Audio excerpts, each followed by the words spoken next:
how do you become a great storyteller? How do you engage on podcasts? How do you become a thought leader? It's a process. It's a journey. Think of your journey like being a stand-up comedian.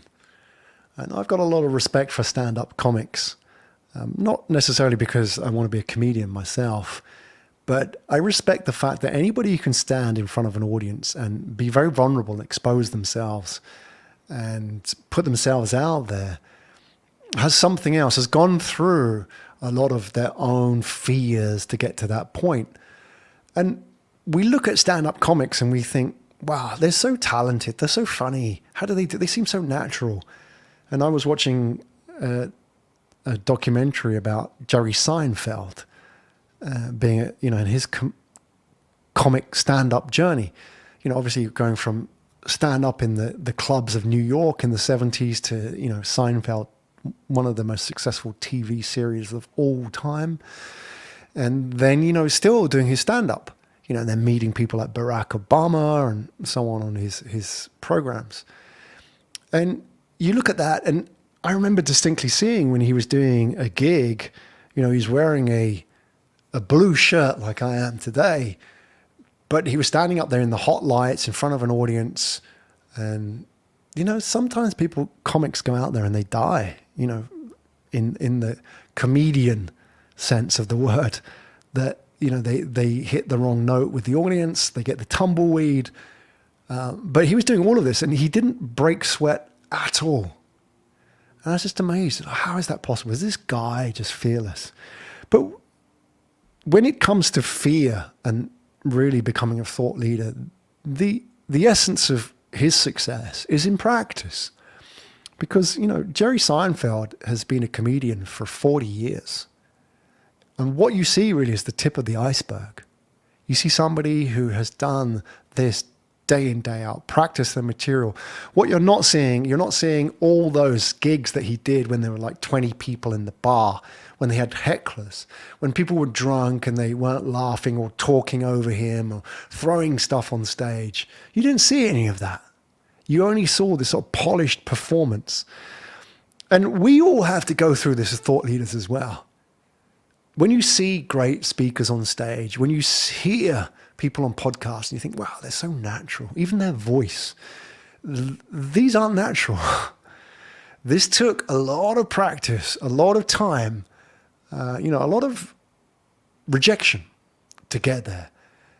And I feel that one of the biggest barriers holding us back as thought leaders is the fear that our story is not worth telling. You're not the Jerry Seinfeld of your industry. So why bother? Why will people listen to me? Why is my story worthy? And a lot of the thought leaders I work with tend to undersell themselves. It's not a lack of confidence. They're just not natural promoters. They're just not the kind of people that blow their own trumpet. They do great work. They have a lot of experience. They create amazing content, but they don't big themselves up. And that is their weakness and their strength because they're authentic. And the challenge with being that kind of thought leader, not a natural self-promoter, not a sort of Jordan Belfort, Wolf of Wall Street type promoter. They're authentic. They're real. And they look at these Jordan Belforts and they wonder, like, I'm just I'm a mortal. So who's going to listen to me? And the good news is that lots of people will listen to you, but they won't listen to you if you don't get started. So one part of the thought leader journey is really how do you refine, evolve, which is the important key word here, evolve your storytelling style. And this is what I call agile storytelling. It's a journey. I break it down into 5 parts. How do you take an idea, this is what I want to talk about. I want to talk about storytelling. I want to talk about thought leadership. I want to talk about personal branding. And then take that all the way to being that guy that people see as the expert, that reach out to. They're not looking for the number 2 guy in the world on this. They're looking for that guy. It's a journey.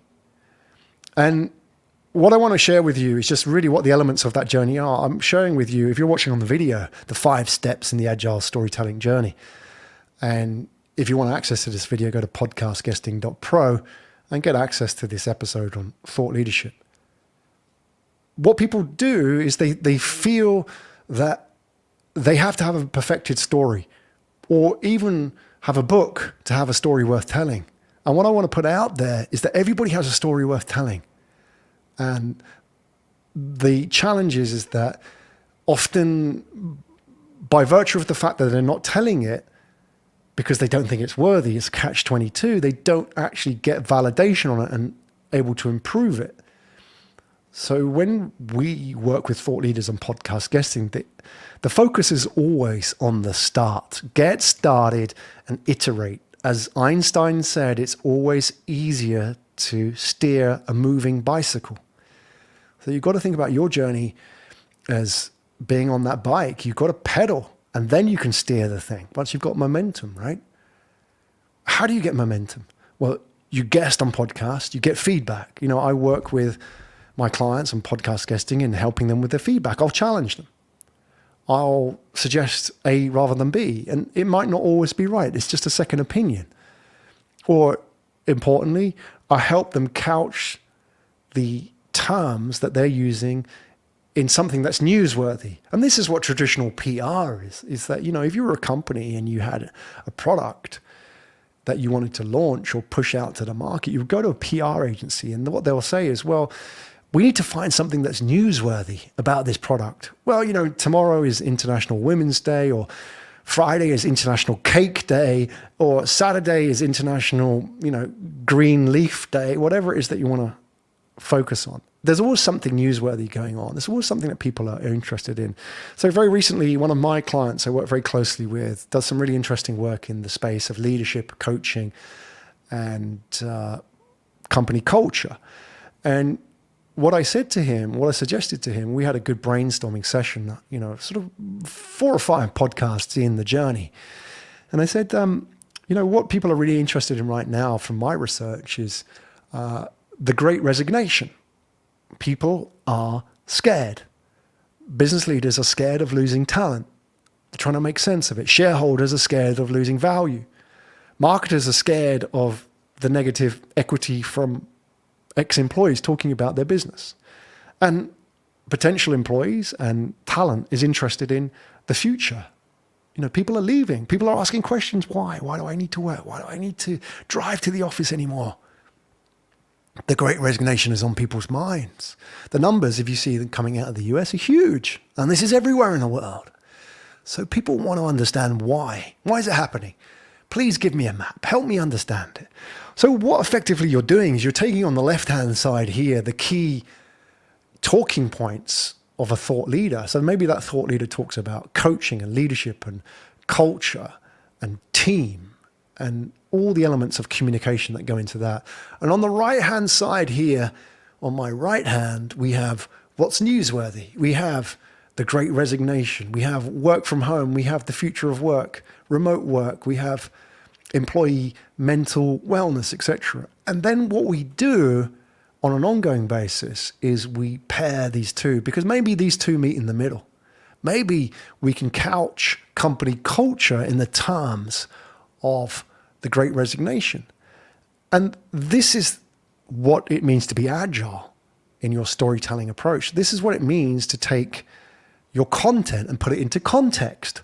Because right now you've got a lot of content, and only by validating it in the market, only by getting out there like Jerry on stage, trying new material and seeing if it works, can you figure out what your set is. Now, if you were to watch any of those Seinfelds, I'm not talking about Seinfeld, the actual series, but Seinfeld documentaries on Netflix, what's interesting is that you see comedians, stand-ups, talking to each other. And a big part of their conversation with each other is, did you use new material or was it old material? You went out and started with new material? Were you crazy? What are you doing? New material on a new audience? Oh, I'm using 80% old material tonight. Oh, 60% new material tonight. That's all they talk about. And there's a reason for that. It's because every podcast, every stage, every opportunity is an event which you can validate your material with. And what happens is you go out, you test material in an agile way, feeds back, or maybe the Great Resignation didn't work. Maybe they resonated with employee mental wellness in the terms of what I talk about. If it was company culture, for example, maybe because of my personal avatar and the audience avatar, maybe it's mental wellness and not the Great Resignation. But only by getting on stage and facing the moment of truth will you ever learn that. And every stage you get on, and a podcast is a stage, is an opportunity to improve. And this is what I do. I've done, what I've produced and guested on over, well, let's say 2,000 podcasts. And what that has done for me is many things. Firstly, I accept that I'm still learning, which is great because I think anybody on this journey will come to the realization that the learning is the journey as opposed to a tool for the journey. It is the journey because there's nothing more rewarding than being on a journey where you can join the dots of your own personal story. Me, I was involved in many different scenes in my life, like your life, which don't kind of make sense. Yeah, they kind of make sense in their entirety. Here was a guy who studied AI and graduated in 95, lived in Japan, taught English in the early 90s, started a telecoms business, exited the business in 2012. With his family, traveled the world for 6 years, living on tropical islands and a remote life before landing here in Singapore and starting a podcast agency. Doesn't make any sense whatsoever. And that can be really frustrating. And not only can it be frustrating, it can be a barrier for engagement with your audience avatar. But by virtue of getting on stage, putting these stories out, and getting feedback, you're able to, Steve Jobs style, look back and join the dots. It makes sense. You make a story out of it. You create a context, a through story, which comes together over time. And then, almost like you were very clever because, when you made that decision when you were 16 to study these subjects, all kind of aligned for you. These stars that followed over the next X number of years, which was never the case because we all know that the journey is messy and never straight. But looking back, you can create that context and create this much more cohesive story. You're that guy doing that thing. But that is a journey that takes a lot of time and practice. But if you commit to that journey, you'll find that not only is it a really powerful way to drive business in it, the kind of business that comes through from the podcast journey isn't a lot of speculative leads. You get people who are highly aligned with your message, who have, checked your backstory out and they buy into it. Not only is it a powerful business development tool, and I feel one of the most effective business development tools in the 2020s, but it's also a very powerful personal journey that can help you consolidate a lot of the questions that you have about your own career, all those kind of turns and those what ifs. And that just makes it a lot more fun. And doing this, getting those journeys out there, getting those stories out there, doing it in an agile way, meaning you're still learning. You'll meet a lot of fascinating people who will join you on that journey.